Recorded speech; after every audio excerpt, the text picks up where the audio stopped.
Hey there, Cancer. Come on in and let us do your energy forecast for the week ahead. It is a beautiful week already because we've got some wonderful energies coming in this week with us. Oh my God, I'm tripping over my words already and I've just got started. Sorry about that, Cancer. So what I'm trying to say is there's probably these energies, right? So we've had a full moon, we've had an eclipse, we got Samhain, which is the Halloween, the thinning of the veil. So I love this time of year. And I'm going to do your energy forecasting with a brand new deck this week. So I'm going to start off by using an existing deck that I have for the overarching energy for the week ahead. But then I'm going to break it down. I'm going to break your week down with this new deck that I'm just loving working with. It is put out by one of my mentors. I'm covering up his name here. Sorry about that. Sean Leonard. And it is the Wisdom of the Elders Oracle. And I am absolutely loving this deck. Please let me know in the chat below how you're resonating with it, how you're enjoying the deck after the reading. All right, let's just get started here, shall we, Cancer? So your overarching energy for the week ahead is all about home for you. Listen in the chat below. You can also tell me if you preferred last week's reading where I simply showed the cards because I wasn't feeling well, didn't want to be on camera, simply showed the cards, or do you prefer them if I do them this way? So your overarching energy for the week ahead is all about home. When I lean into that energy, it's all about that inner peace, right? Not necessarily your home, but your home is with you wherever you find that inner peace, right? So as long as you can tap into that inner peace this week, I feel for you, Cancer, that is the secret to your success. All right, now let's break it down. Because I'm using a brand new deck, and I love working with Sean Leonard, I'm going to honor his intentions with this deck and actually read from the book, something I don't normally do. I have many a deck that have never cracked the books open, but for Sean's deck, I certainly will do that. I will also overlay it with any intuitive definitions or readings that I get into it over and above what Sean's giving us. All right, so we have card number 30, Spirit World Omnipresence, right? So that is the continual presence of the spirit world. But let's just see what the book has to say. So again, that's card number 30. And I'm only going to read you sort of the highlights of the book. There's quite a bit of information included in the book, but I'm just going to read you this last little part here, okay? If you're drawn to the spirit world card today, it's a reminder that you're never alone. The spirit world surrounds you even at this very moment. Remember to walk through life in a good way and invite the spirit world to be part of your journey. It is through our remembrance of our own divinity that we can fully evolve and become more spiritually connected.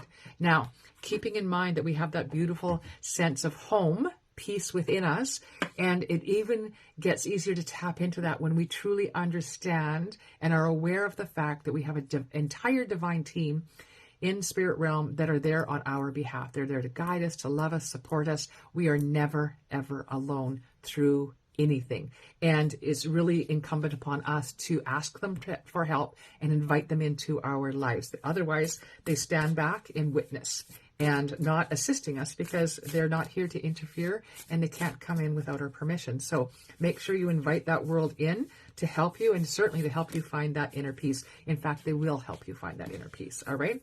And then, yeah, toward the middle of the week, we have the smudge, which is clearing energy.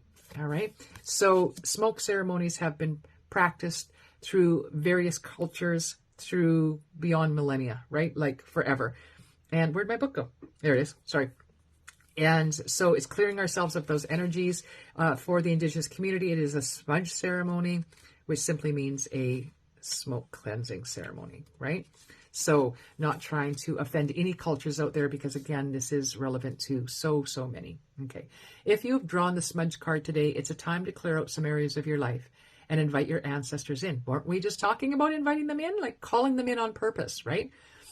Through the process of smudging and by learning to combine various sacred medicines, you can enhance the strength of your prayers, intentions, and ability to clear your space and energetic body. If you are currently weighed down by the heaviness of life, Spirit might be giving you a sign to smudge yourself and release what is no longer needed. It is important to incorporate the practice of smudging to energetically wash away the unwanted negative thoughts, emotions, and energies that no longer serve you. Perfect. I'm going to put the book right where I can find it quickly next time. So you're being asked to cleanse yourself, release yourself of the unwanted energies around you. So this could be even your own thoughts and belief system about yourself, right? The way you think about you. And because we're talking about working with spirit, right? Literally just said, invite your ancestors in. The card before talked about the omnipresence of the spirit world. And you're being asked to just tap into that peaceful center within you and understand right now, perfect timing, full moon, eclipse, again, Samhain, which is the thinning of the veil, otherwise known as Halloween. Great time to be calling your ancestors in and getting to know them. And not just your ancestors, all of your divine team, your higher self, your master guide, spirit guides, whatever spirit animals may be working with you at this time.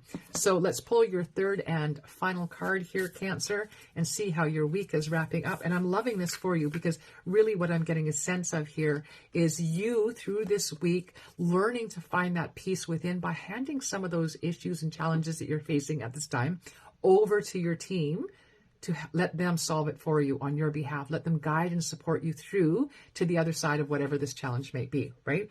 And then, yeah, and we're at the end talking about all my relations, right? The inner connectedness of us all. And you will hear Indigenous peoples use this phrase, all my relations. And they really are talking about the interconnectedness, not just of us as a human species, but all of the animals that walk Mother Earth, whether it be bug or bird or whatever. We're all connected. The trees, the leaves, the mosses, right? The earth itself. We are all connected.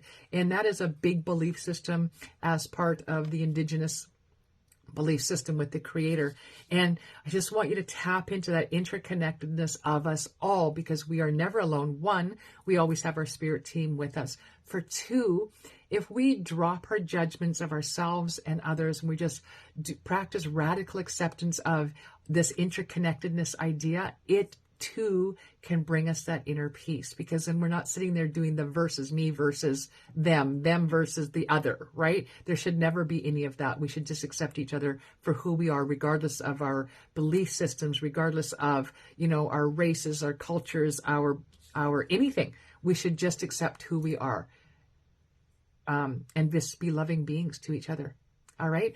Thank you, Cancer. It looks like a lovely week of connecting with your divine team and finding inner peace. So please let me know in the chat below how that's working for you. How did your team show up for you this week? How did you feel their presence around you? How did you call in your ancestors? I'm truly curious to know. Leave me a note in the chat box below.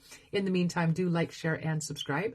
Hit the notification button if you are so inclined. And if you want to know more about me or the services that I offer, you can look me up at leeshanks.com. In the meantime, this is Intuitive Lee signing off. I've got this handy dandy little remote button now that I can sign in and sign off as we go instead of me constantly reaching. So let's see if it works. All right. Blessed be, Cancer. We will see you back here next week. Intuitive Lee.